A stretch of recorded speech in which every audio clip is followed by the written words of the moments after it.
La République démocratique du Congo, anciennement appelée sous le nom du Congo belge, de la colonisation à l'indépendance en passant par le bouleversement politique et les luttes pour la démocratie. Ce pays d'Afrique centrale a connu un parcours fiévré et riche en événements marquants. Suivez-nous dans ce voyage à travers les temps pour mieux comprendre les enjeux et les défis auxquels a fait face cette nation au destin stupéfiant.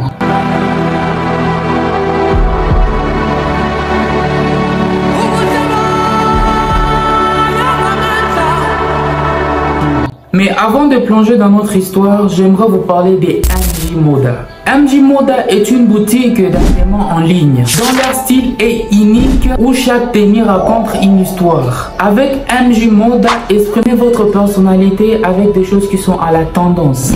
Trouvez la tenue parfaite pour chaque occasion avec MJ Moda, où la mode raconte la qualité. Pour nous contacter, allez dans la description, j'ai mis un site web Instagram où vous pourriez passer commande dans n'importe quel pays. Confort, tendance, avec MJ Moda, vous ne serez jamais déçus. Bon, bref, le pays qui porte aujourd'hui le nom de la République démocratique du Congo est un peuple depuis au moins 200 ans avant Jésus-Christ environ. En RDC, il y a eu de grands états centralisés sur le territoire comme le Bas-Congo, les Basongwe de la province de Lomami-Kuba, Garanga Zelunda et Luba. Les Européens reconnaissent la région qu'à 1482 jusqu'à 1483. Avec la découverte de l'embouchure du fleuve Congo par le marin portugais Diego Cao de 1482 jusqu'à 1490. En partant de l'histoire, ça se voit que Diego Cao a découvert le pays le plus miné au monde. Il s'en aurait gardé pour lui seul, mais il était fidèle à son roi Léopold II. C'est de là d'où vient la suite. Le royaume du Congo est au paroxysme ou au sommet.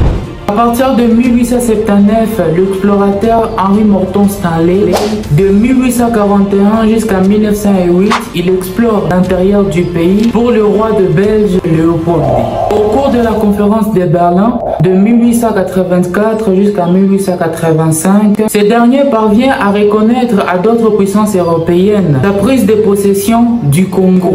Et c'est par là d'où provient le début de la colonisation. Les secteurs contrôlés prend désormais le nom d'État indépendant du Congo.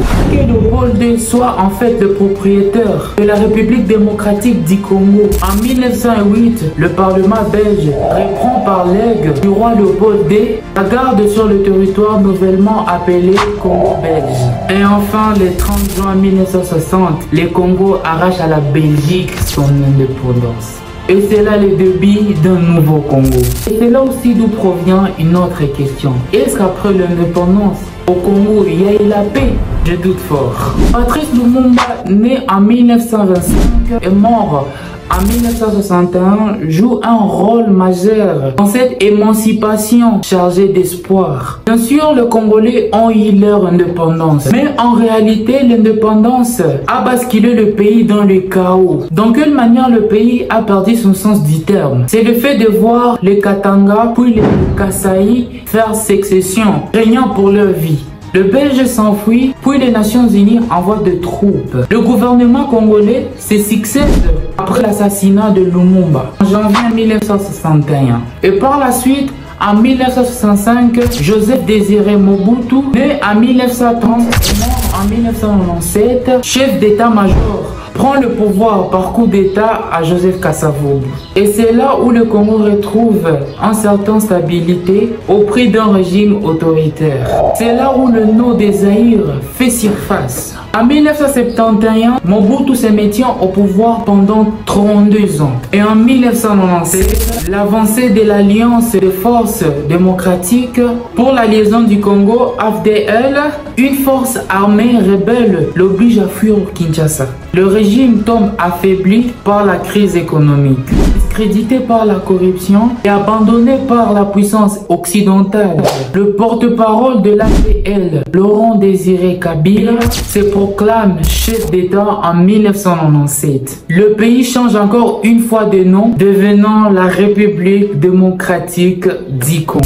Kabila conduit le pays d'une manière césarisme. Enfin, son prédécesseur le plonge dans la guerre surnommée la deuxième guerre du Congo. Depuis l'assassinat de Kabila en 2001, et c'est aussi la fin du conflit. Le Congo était entré dans une phase de démocratisation, marquée par la tenue des élections libres en 2006, 2011 et 2018. Et en 2019, Félix Antoine Tshisekedi est désormais le président de la République démocratique du Congo. Dès son premier mandat, succède Joseph Kabila en 2019. Et c'est la récente élection de Félix Antoine Tshisekedi en 2023 pour un second mandat en tant que président de la République démocratique du Congo historique. C'est la première fois dans l'histoire politique du pays que le transfert du pouvoir se déroule de manière pacifique par le biais d'une alternance démocratique. Cette transition politique est d'autant plus remarquante qu'elle survient dans un contexte de violence croissante